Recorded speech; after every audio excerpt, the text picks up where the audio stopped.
Hi, everybody. It's Tara Boothby here from Sojourn Psychology, and I'm sitting with a dear colleague, Katherine Moore, who is a provisional psychologist with us. Hi, everybody. And Katherine and I are both emotionally focused therapists, so we thought it'd be kind of interesting to talk about when couples might consider pursuing couples therapy. So take it away, Katherine. Yeah, thanks. I just wanted to come on and just talk a little bit about when and how you know it's the time for couples therapy. I think because in every relationship you argue, and I think people think because arguing is normal that maybe they don't always need the support or the help. So I just wanted to come on and give a couple of examples to help differentiate between what's maybe healthy communication when we're arguing and maybe not so healthy communication, just to help and give examples with that. So is there any thoughts that come to your mind of some unhealthy kind of cycles that you see come up in sessions with your clients, Tara? Well, I think that basically the most common thing we see is versions of the blame game. So when the conflict shows up, we tend to want to know who's at fault. And some people are more prone to blaming themselves, and some are more prone to blaming somebody else. Yeah, the win-lose game as well. Yeah. What about you? What do you see? I also see, I mean, in emotion-focused therapy, we talk a lot about somebody who kind of actively pursues the relationship, which sometimes can be healthy and sometimes can be unhealthy, and you know, another partner who might withdraw from the relationship, which can be healthy and can be unhealthy as well. And so I think when you're seeing those dynamics come up in the relationship, it's a good indication that maybe our needs are not being met in the ways that we want them to be, and we're struggling to be able to communicate that effectively. So that's another example that I see. I think overall, if those conversations are happening, you know, over and over in kind of a perpetual, here we go again kind of cycle that doesn't seem to resolve it, that's another indication that having a third party or third entity coming in and exploring what's actually happening would be really beneficial. Yeah, I like how you said that. And what I hear you saying is, if we get into this extreme space or we're in a lot of escalation, that is a time when our conflict will feel unmanageable or is unmanageable.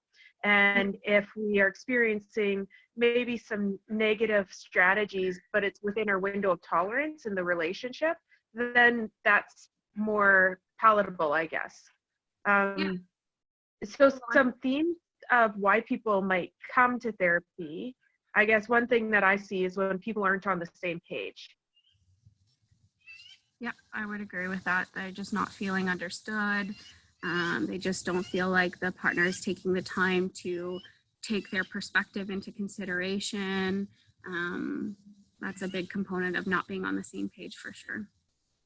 Yeah, I like how you said that. And I think personally, when I feel like I'm not on the same page with somebody, I can get super reasonable or really logical in my own brain. And then that can become uncomfortable for me and uncomfortable for the other person. Yeah. It's kind of like hiding your own thoughts or feelings in an attempt to kind of alleviate or prevent extra stress or hurt coming in. Yeah, exactly. And another thing that obviously is really common is crisis. And right now we're all in crisis.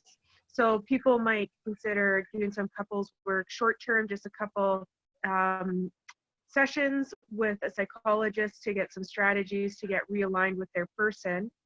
Sometimes crisis goes a lot longer than that, considering what we're facing. How do you see this, Katherine? In terms of crisis?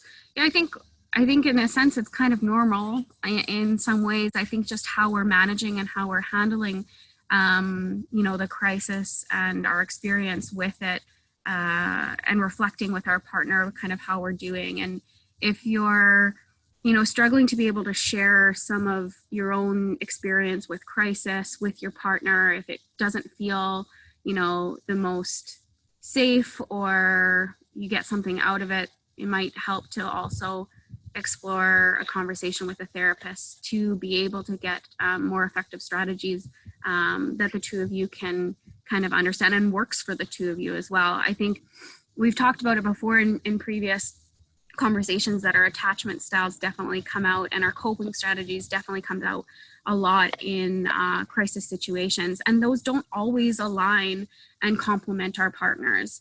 And so I think making that explicit and asking and reflecting, does it help as a whole, right? Does it work for the both of us, or does it create more crisis as our interactional patterns kind of go back and forth?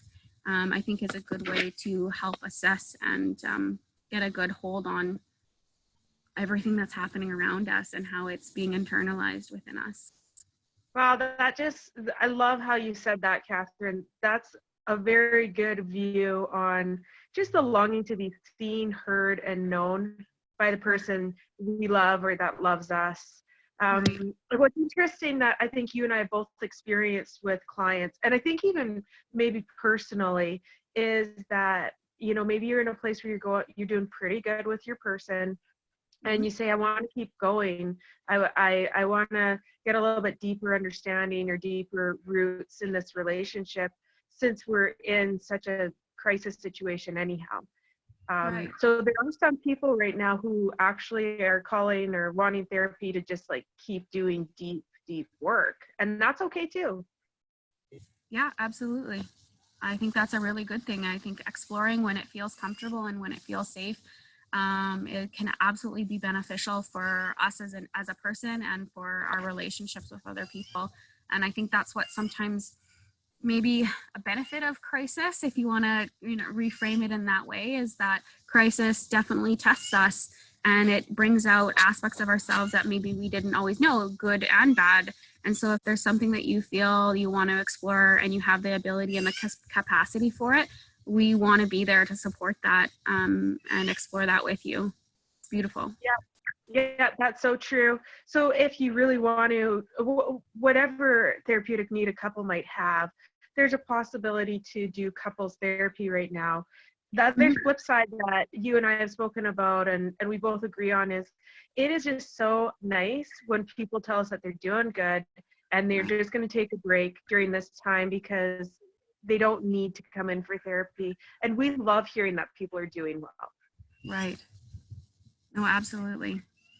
It's nice. And if in dialogues, right, therapy isn't always talking about what's not working.